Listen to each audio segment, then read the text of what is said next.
A lot happening in the market. Is Robinhood causing a supercycle? Today we'll break it down for you. Let's just get started. I do want to begin with this X post right here. And this is a big news issue because, as you guys know, we've talked about and had Coinbase as a sponsor on our channel for quite a while, but they are ending something that I am not very happy about, and that is that your USDC rewards rate is now dropping to 0 unless, of course, you become a one member. If you get the one membership, which is like $60 a year, then you jump back into the program of 3.5% APY on your Coinbase One account.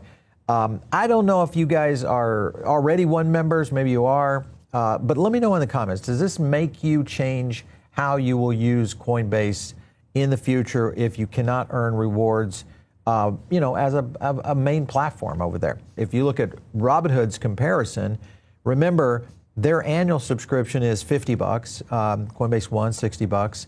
If you're paying monthly, then it's $5 a month, so then you pay the $60. So it's not necessarily a wash, but if you do go annual, it is cheaper to go there. And of course, you do get a lot of other benefits, as you do with Coinbase One. So it's kind of a toss-up, but the key here is they are not removing rewards because they never gave them to you unless you were in this program. The exchange that I would recommend if you really want to earn some yields is Uphold. Uphold is one of our sponsors, and they are now giving up to 4% APY on your USD balance. This is even more so than Robinhood. It's more than Coinbase, and it has one cool caveat here. There's no fee for you to actually pay annually. Now, they do have a withdrawal fee of like $3. So depending on what your scenario is, this probably could easily pay for itself, but you can, of course, earn over there. And remember, they've got a lot of other cool tools, including the ability to get in to access early tokens. And of course, they've got the new credit card. You guys can jump over on that. That's where they give the XRP rewards on their debit card. I should say not credit, debit card. It's not a credit card. You don't have to go through a credit check to get this. And it still uses all the same networks, up to 10% back also on your direct deposit if you stack that in there. So a lot of great benefits with Uphold. I'm beginning to see more and more value there as we're starting to see this competitive nature building within these exchanges. So use our link down below, get started. Let me know what you guys think about Uphold. Do you like it? Let's go over to Coinbase's announcement because they had to get some news out, some good news, and what's coming we'll know later tonight. And then, of course, we'll announce this here on the show and kind of break it down tomorrow. But I don't know. What do you think is coming? What could they do? What could Coinbase do right now that would help you weather a bear market if we are in one, to help you, whether to continue to trade, lower fees, more advancements, a bank, solution? What would it be that would say, this is why I'm a Coinbase One member and this is why I'm staying? Let me know. Now, I want to go over to the clip because this is where Vlad over from Robinhood announced a lot of the new advancements. And I have a statement on that where I think this might be going, but take a look. Welcome to Skywalker Ranch. As of today, you can access our prediction markets on the web. And I have to say, they look pretty sweet. Just browsing it like we're doing now makes you smarter and more informed. It's for these reasons that I believe we're at the very beginning of a prediction market supercycle. We should expect to see potentially into the trillions of contracts traded each year. Our competitors scrambling to follow and figure out how to offer these products or risk becoming insignificant.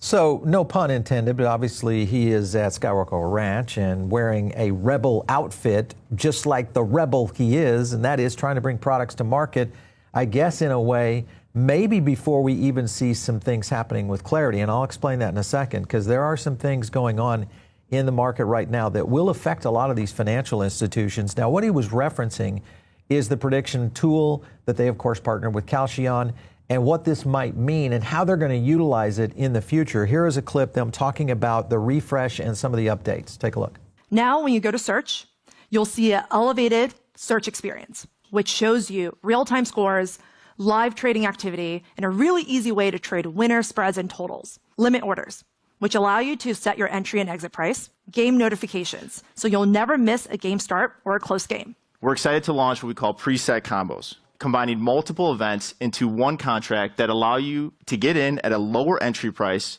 for a higher potential payout. Swipe up, And now I currently have 35 contracts for this particular combo. All right, so you can kind of see there are a lot of ways that you're going to be able to use prediction markets. I think we're going to see even more of that. And remember, these guys are going to make a killing. And the reason is, think about a bear market, and you consider the lack of trades that occur in this. Timing is everything. Prediction is no more than gambling. That's what you're going to be dealing with. The real question is do we get any kind of infrastructure that surrounds these prediction markets in the future?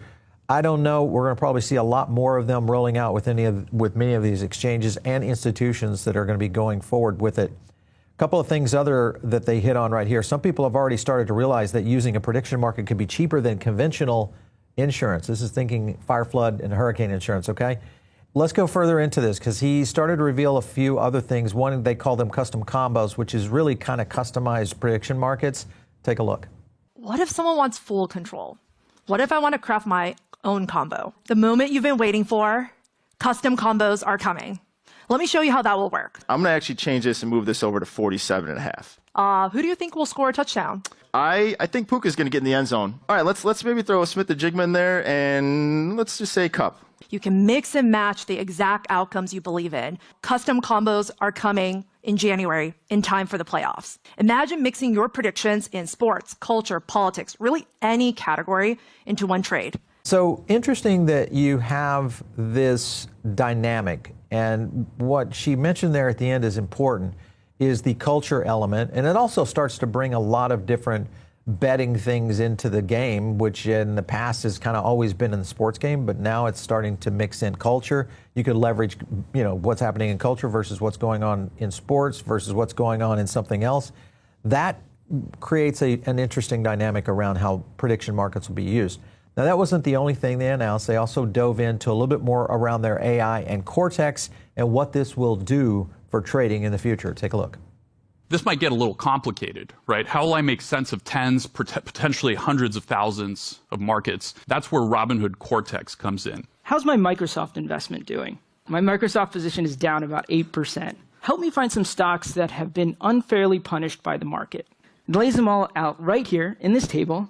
Check this out. This is something that I haven't seen any other AI in the market do. Compare the 3-month performance of these stocks to Microsoft, and then lay it all out in this beautiful and interactive comparison chart.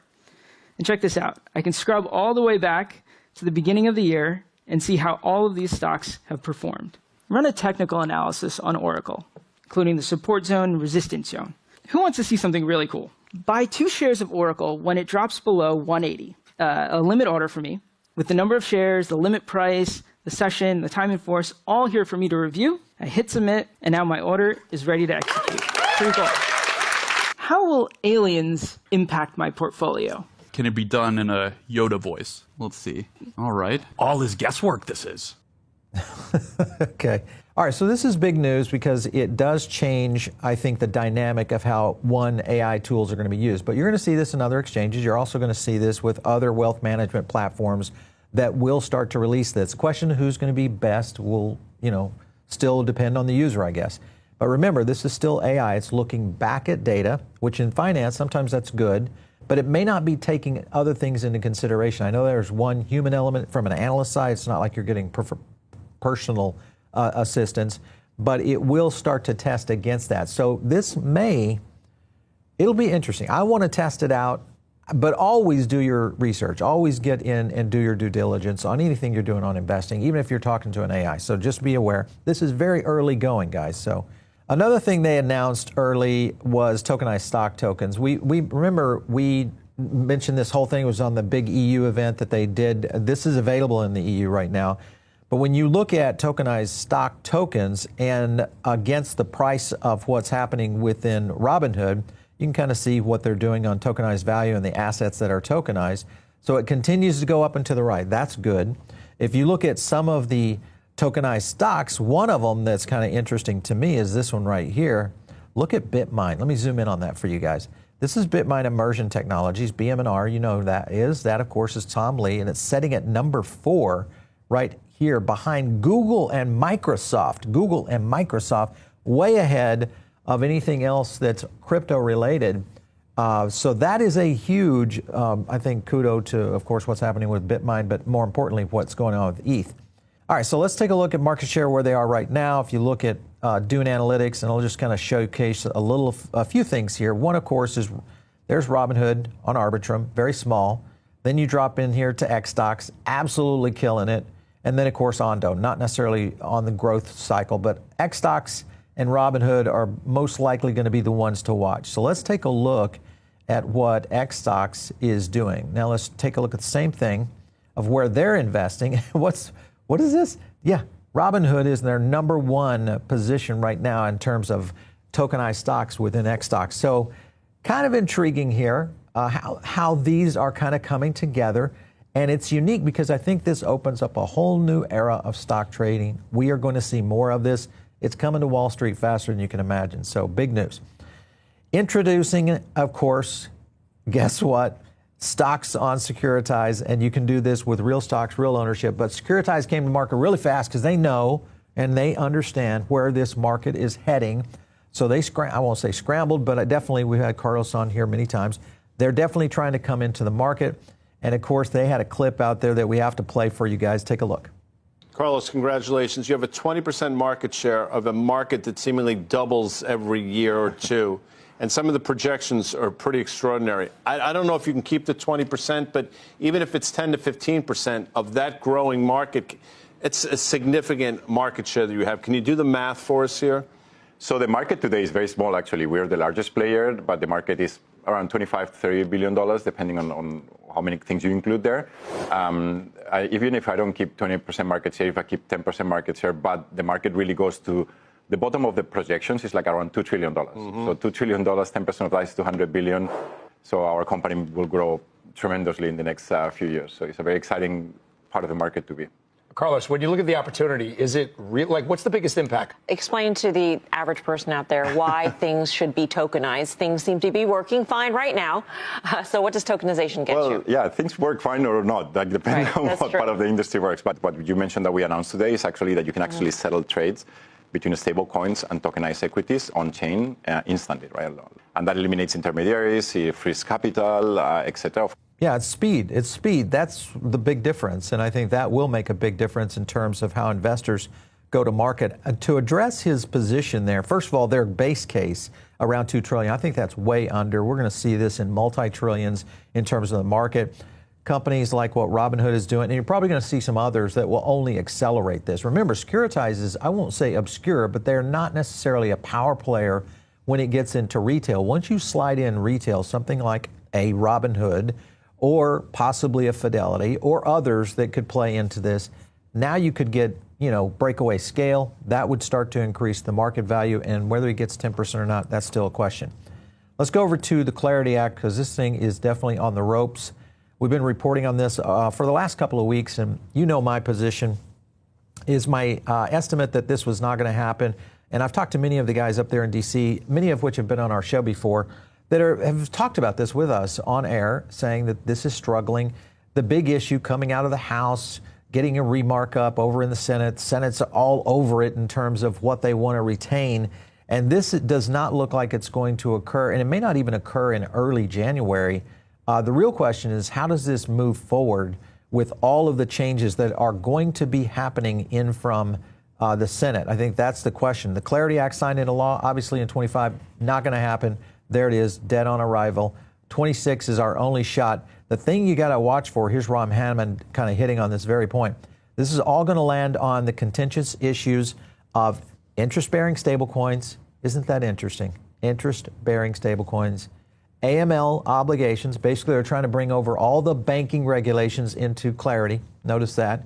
And then DeFi trading and self-custody. All of this is policy fights that have been really on the block for quite some time. So good news is that we're probably going to see a lot of these companies like Robinhood and others start to kind of flex their muscle and probably release products even before Clarity is done. And mainly because the SEC has kind of gone through this innovation incubation that they're allowing many of these companies to slide with, because they know that it's coming. Clarity will be coming. The problem, the big one, is that banks are positioning much stronger on this. And there is something I'll show you here in a second that will align up in terms of why they've been doing this. It's a very critical thing. These powerful lobbies continue to push on this. This, of course, gets into the business side of things. This is a debit card fee cap. And this is going to be another warning on credit card regulation. Just to be aware, you're going to continue to see these fees rise. And eventually, this will end up translating down to the consumer, because these businesses will, again, start to translate those costs over to the consumer. I know they're going to try to implement laws in which they can't do that. That, you would think, would start to open up maybe other veins in how businesses might go to market for payment, which could get into stablecoins. This is still very early. The banks are shuffling heavily here because they understand they are behind the 8 ball, and they are pushing hard to get in front of it. All right, so as you can see, one other tweet I want to show you is what Eleanor was dropping in, and this is talking about the 60-day public comment period on the process for banks seeking to issue stablecoins. Timing is interesting here because this allowed a 60-day window, which is now expiring, allowing these banks to jump into stablecoins and start moving into maybe new strategies to maintain their customer base. That's the issue that we're dealing with. Once you make these stablecoins yield-bearing, they were concerned, banks were concerned, that we would see an exodus into those markets. The likelihood is, yes, we would have. With this happening, them allowing them to print their own stablecoin and maybe start paying yield on it, the question is where would you change out your bank for another strategy if the bank came back and said, hey, I'll give you 1 or maybe 2% on your stablecoin at JPM or any other bank out there? Let me know what you guys think in the comments, how that plays things out. Let's go over to Coinbase's announcement. It's supposed to happen. We should see it here in the next few hours. Let's hope they've got something super exciting. Lots of key business updates too. This to me might be the angle in which Coinbase is trying to go into, because they've kind of dominated the retail side of things. Maybe they are opening up some things, because I don't know if you've ever tried to get a business account on Coinbase. It is kind of hard to do, more so than even opening up a business bank account. So that is a problem they have to fix. Maybe, and a lot of it has been because of the AML and all these, KYC issues that they're dealing with, which is the traditional banking rails that, basically are inflicting that up on the crypto industry for sure. Last up, if you take a look at Coinbase, where they are in the stock, it is continuing to rail down after the fact that I think they announced that they're no longer paying, yields on free accounts on Coinbase, which I still think, Brian, that was a bad move. I think you should retract that. If you're listening right now, I understand, but you got to keep customers, and I think this is the way to do it. However, if you look at Robinhood and what they've been able to do, let's take a look at Hood's stock real quick. Hood has said, well, they had been kind of climbing down. This is, of course, on the 4-hour, and as of today, with some of these new announcements, Robinhood clipping up just a little bit over 120 at one point, and then holding it at 117 right now. So we'll be reporting on this and much more, because there is a lot happening with Clarity just around the corner, hopefully. Of course, if you're not subscribed to the channel, you should do that right now. And of course, also get in on our own private member group. It's very easy, free research, insights, all kinds of cool stuff that we do over there. Follow me on X, @Paul Barron. We'll catch you next time right here on The Paul Barron Show.